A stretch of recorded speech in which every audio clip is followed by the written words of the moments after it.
GSR classes में। दोस्तों आज हम देखने वाले हैं यूनिवर्सिटी 2023 में जो जुलाई में एग्जाम होने वाले हैं उसमें से आपका क्या कहता है CDP इन्हीं चाइल्ड डेवलपमेंट का क्वेश्चन है जो वन लाइनर है। आप देखिएगा ज़रूर, आपको ज़रूर एग्जाम में ये क्वेश्चन हल करेंगे। ठीक है, तो चलिए समय बर्बाद ना करते हुए आज का चलते हैं पहला क्वेश्चन। देखिए आज का पहला क्वेश्चन कहता है आपका, देखिए आज का पहला क्वेश्चन आपका ध्यान दीजिएगा। कहता है कि बुद्धि का संज्ञात्मक सिद्धांत किसने दिया था। तो याद रखिएगा, बुद्धि का जो संज्ञात्मक सिद्धांत दिया था वह जीन पियाजे ने दिया था। किसने दिया था? जीन पियाजे ने।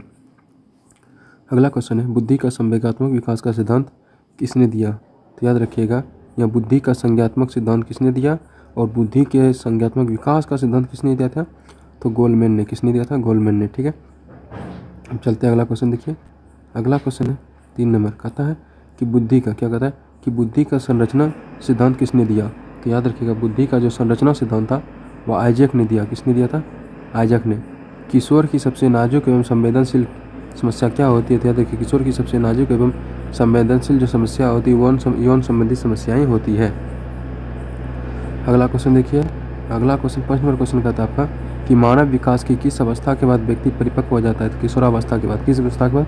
किशोरावस्था के बाद। शिक्षण की विभिन्न विधियों के प्रयोग के लिए कौन सी अवस्था सर्वाधिक उपयुक्त है। तो याद रखिएगा, शिक्षक की विभिन्न विधियों के प्रयोग के लिए कौन सी अवस्था आवश्यक है। तो याद रखिए, बाल्यावस्था। कौन सा? बाल्यावस्था। 7वां नंबर, मैं कौन हूँ। कहता है कि मैं कौन हूँ, मैं क्या हूँ आदि जैसी प्रबल भावनाएं विकास के किस अवस्था की सूचक होती है। तो याद रखिए, किशोरावस्था। किस अवस्था की?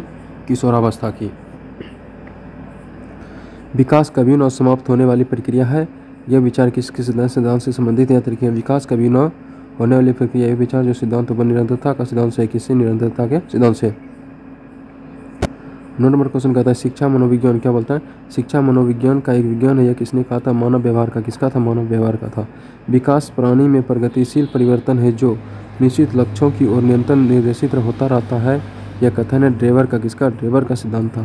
ठीक है, अब देखिए 11 नंबर क्वेश्चन कहता है आपका कि सीखने की सिद्धांत किसने दिया था। याद रखिए, सीखने का सिद्धांत जो थॉर्नडाइक ने दिया था। किसने दिया था? थॉर्नडाइक ने दिया था। खेल पद्धति के जनक कौन है। याद रखिएगा, किलपैट्रिक। कौन है? खेल पद्धति के जनक कौन है? तो याद रखना है, खेल पद्धति के जनक जो हुआ किलपैट्रिक है। अगला है ह्यूरिस्टिक पद्धति के जनक कौन है। तो याद रखिएगा, आर्मस्ट्रॉन्ग है। कौन है? ह्यूरिस्टिक पद्धति के जनक जो हुआ आर्मस्ट्रॉन्ग है। अगला क्वेश्चन है कि प्रोजेक्ट क्या होता है। प्रोजेक्ट पद्धति के जनक कौन है। तो याद रखिएगा, प्रोजेक्ट पद्धति के जनक जॉन डेवी है। कौन है? जॉन डेवी है। अस्थायी मानव दांत कितने होते हैं। तो याद रखिएगा, अस्थायी जो मानव दांत है 20 होते हैं। कितने होते हैं? 20 होते हैं। शिशु के मस्तिष्क का वजन कितना होता है। याद रखिएगा, 350 ग्राम। कितना होता है? शिशु का मस्तिष्क का वजन 350 ग्राम होता है। 17 नंबर क्वेश्चन देखिए, कहता है कि मनुष्य के मस्तिष्क का वजन कितना होता है। याद रखिएगा, मनुष्य के मस्तिष्क का वजन 1400 ग्राम होता है। कितना होता है? 1400 ग्राम होता है। जीन पियाजे ने जेनेवा में किसकी स्थापना की थी। याद रखिए, लेबोरेटरी स्कूल की स्थापना की थी। क्या किसकी की थी? उत्तर है लेबोरेटरी स्कूल की स्थापना की, जिसमें उन्होंने मनोविज्ञान के कई प्रयोग किए। क्या किए? मनोविज्ञान के कई प्रयोग किए। अब देखिए अगला है क्वेश्चन 19 नंबर क्वेश्चन कहता है आपका कि जीन पियाजे के द्वारा रचित पुस्तक का नाम क्या है। याद रखिएगा, जीन पियाजे द्वारा रचित पुस्तक का नाम है the language and sort of the child. यह पुस्तक 1923 में लिखी गई। कब लिखी गई? 1923 में लिखी गई। देखिए अगला क्वेश्चन है 20 नंबर क्वेश्चन कहता है आपका, कहता है कि जीन पियाजे के संज्ञात्मक विकास को ध्यान में रखते हुए बालक की कितनी अवस्था बताई गई। याद रखिएगा, जीन पियाजे के संज्ञात्मक विकास को ध्यान में रखते हुए बालक की 4 अवस्था बताई गई। पहला संवेदी ज्ञात्मक अवस्था, जन्म से लेकर 2 वर्ष। पूर्व संक्रियात्मक अवस्था 2 वर्ष से 7 वर्ष। ठोस या मूर्त संख्यात्मक अवस्था 17 से 11 वर्ष। कितने वर्ष? 17 से 11 वर्ष। और जो अंतिम है वह है औपचारिक। कौन है? औपचारिक का संख्यात्मक अवस्था जो 11 से 18 वर्ष तक है। ठीक है, अब देखिए अगला क्वेश्चन 21 नंबर क्वेश्चन कहता है आपका कि बच्चों में बौद्धिक विकास की 4 विशिष्ट अवस्थाओं में पहचान की गई। तो पियाजे द्वारा। किसके द्वारा? पियाजे द्वारा की गई।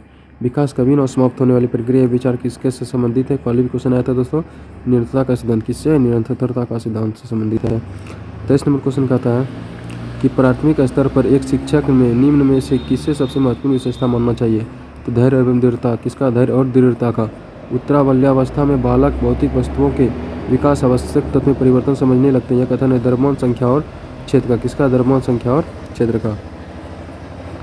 25 नंबर क्वेश्चन कहता है आपका कि दूसरे वर्ष के अंत में तक शिशु का शब्द भंडार हो जाता है 100 शब्द। कितने तक? 16 सप्ताह तक शिशु का भंडार हो जाता है। शर्म तथा गर्भ जैसी भावनाओं का विकास किस अवस्था में होता है? तो बाल्यावस्था में। किस अवस्था में? बाल्यावस्था में होता है। 27 नंबर क्वेश्चन कहता है कि मैकडूगल के अनुसार मूल प्रवृत्ति जिज्ञासा का संबंध कौन सा संवेग से है? तो असर से। किससे है? असर से। बाल्यावस्था होती है तो याद रखिए बाल्यावस्था 12 वर्ष तक होती है। कितने वर्ष तक होती है? 12 वर्ष तक। शारीरिक विकास का क्षेत्र है स्नायु मंडल। कौन सा होता है? शारीरिक विकास का क्षेत्र जो है वो स्नायु मंडल है। अब देखिए अगला क्वेश्चन कहता है कि विवेचना रहित, क्या कहता है? कहते हैं कि विवेचना रहित विचार की अवस्था मानी गई है कौन से? 4 से लेकर 7 वर्ष तक। कितने वर्ष तक? 4 से लेकर 7 वर्ष तक मानी गई है। अगला क्वेश्चन 31 नंबर क्वेश्चन कहता है आपका कि बुद्धि का अतिरिक्त बिंदु का सिद्धांत किसने दिया था? याद रखिएगा स्टर्नबर्ग ने। किसने दिया था? स्टर्नबर्ग ने। बुद्धि के अतिरिक्त बिंदु का सिद्धांत स्टर्नबर्ग ने दिया। इन्होंने तीनों बुद्धि को 3 भागों में बांटा। पहला विश्लेषणात्मक बुद्धि, दूसरा व्यवहारिक बुद्धि, उसके बाद सृजनात्मक बुद्धि। ठीक है। अब देखिए अगला क्वेश्चन कहता है कि जीन पियाजे के अनुसार बुद्धि की क्या है? बुद्धि क्या है? तो याद रखिएगा जीन पियाजे के अनुसार बुद्धि की वातावरण के साथ अनुकूलन करने की एक प्रक्रिया है। ठीक है। अब देखिए अगला क्वेश्चन कहता है कि अल्फ्रेड बिने के अनुसार बुद्धि के प्रकार बताइए। तो याद रखिएगा अल्फ्रेड बिने के अनुसार बुद्धि के 4 शब्दों में मिलकर बनी है। पहला ज्ञान, आविष्कार, निर्देश, आलोचना। ज्ञान, आविष्कार, निर्देश, आलोचना। 34 नंबर क्वेश्चन कहता है कि टर्मन के अनुसार बुद्धि की क्या परिभाषा है? याद रखिएगा टर्मन के अनुसार बुद्धि अमूर्त विचारों के बारे में सोचने की योग्यता है। क्या? अमूर्त विचारों के बारे में सोचने की योग्यता है। स्टर्न के अनुसार बुद्धि की क्या परिभाषा है? याद रखिएगा स्टर्न के अनुसार बुद्धि एक सामान्य योग्यता है जिसके द्वारा व्यक्ति की नई परिस्थितियों के साथ आयोजन करता है। जिसके द्वारा व्यक्ति नई परिस्थितियों के साथ संयोजन करता है। 36 नंबर क्वेश्चन कहता है कि बकिंघम के अनुसार बुद्धि की क्या परिभाषा है? देखिए बकिंघम के अनुसार बुद्धि सीखने की शक्ति ही बुद्धि है। क्या है? सीखने की शक्ति ही बुद्धि होती है। 37 नंबर क्वेश्चन कहता है आपका देखिए कहता है वेसलर के अनुसार बुद्धि की क्या परिभाषा है? देखिएगा वेसलर के अनुसार बुद्धि किसी कार्य को करने, तार्किक चिंतन करने की, वातावरण के साथ संयोजन करने की सामूहिक योग्यता होती है। क्या होती है? सामूहिक योग्यता होती है। 38 नंबर क्वेश्चन कहता है आपका कि समान बुद्धि कितने प्रकार की होती है? देखिए सामान्य बुद्धि 3 प्रकार की होती है। अमूर्त बुद्धि, मूर्त यानी आंतरिक बुद्धि, सामाजिक बुद्धि। क्या होती है? अमूर्त बुद्धि, मूर्त बुद्धि, सामाजिक बुद्धि। अगला क्वेश्चन है 39 नंबर क्वेश्चन कहता है कि आंतरिक बुद्धि का स्थूल बुद्धि किससे कहा जाता है? तो मूर्त बुद्धि को। आंतरिक बुद्धि का या स्थूल बुद्धि जो कहा जाता है मूर्त बुद्धि को कहा जाता है। स्पेयरमैन के अनुसार बुद्धि क्या की परिभाषा क्या है? याद रखिएगा स्पेयरमैन के अनुसार बुद्धि तार्किक चिंतन करने की योग्यता है। 41 नंबर क्वेश्चन देखिए आपका कहता है कि बाल्यावस्था बनने के कारण क्या क्या है? तो याद रखिएगा बाल्यावस्था बनने के कारण है पहला है अनुवांशिकता, व्यक्तिगत आवश्यकताओं की पूर्ति न होना, शारीरिक दोष। ऐसे बालक की हीन भावनाओं से ग्रसित होने के कारण अपराधी बन जाते हैं।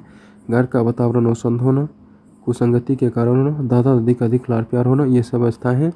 और भी अवस्थाएं हैं जैसे स्तरहीन मनोरंजन, माता पिता का गरीब होना, पक्षपातपूर्ण व्यवहार, माता पिता का तलाक आदि सब जो है बच्चों के मानसिक क्या कहता है आपका जितनी भी व्यक्त करती है ये सभी क्या है? बाल अपराधी बनने के कारण है। ठीक है। अब देखिए 42 नंबर क्वेश्चन कहता है आपका 42 नंबर क्वेश्चन कहता है कि बाल अपराधियों के उपचार क्या है? तो याद रखिएगा बाल अपराधियों के जो उपचार है मनोवैज्ञानिक विधि है, समाजशास्त्रीय विधि है और वैधानिक विधि है। 3 विधि है बाल अपराधों के उपचार का। 43 नंबर क्वेश्चन कहता है देखिए 43 नंबर क्वेश्चन कहता है कि समय ग्रस्त बालक कौन से होते हैं? तो वे बालक जिनके व्यवहार में ऐसी कोई असामान्य बातें होती है जिसके कारण वे समस्याग्रस्त बालक बन जाते हैं। जैसे कक्षा में देर से आना, स्कूल में भाग जाना, कक्षा में अधिक बातें करना, अधिक क्रियाशीलता होना। क्या होना? अधिक क्रियाशीलता होना। अगला है गृह कार्य करके न लाना, कक्षा में पढ़ाई में ध्यान न लगने। सब जो है उसके व्यवहार के सामान्य बातें हैं जिसके कारण वो बालग्रस्त हो जाते हैं। ठीक है। पहला क्वेश्चन 44 नंबर देखिए 44 नंबर क्वेश्चन कहता है कि समस्याग्रस्त बालकों की समस्या शिक्षक द्वारा कैसे दूर किया जा सकता है? याद रखिएगा पहला शिक्षक को चाहिए कि ऐसे बालक को अलग अलग बिठाएं और सबसे आगे बिठाएं। ठीक है। उसके बाद शिक्षक को स्वयं बालक की समस्या के कारणों का पता लगाना चाहिए और दूर करना चाहिए। तीसरा शिक्षक को ऐसे बालकों को घर जाकर उनकी समस्याओं का पता लगाना चाहिए। 3 कारणों कभी भी हो सकता है। ठीक है। उसके अगला क्वेश्चन है 45 नंबर जो कि आज का अंतिम क्वेश्चन है दोस्तों। ठीक है। आज का क्या है? अंतिम क्वेश्चन। ठीक है। तो देखिए क्वेश्चन कहता है कि गिलफ्रीड के सृजनशीलता के 4 तत्व कौन है? पता नहीं। तो लोचनशीलता है, मौलिकता है, उपराशीलता है, अगला है केंद्रमुख है।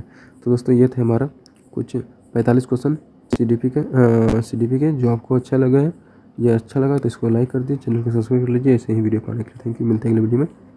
Good bye.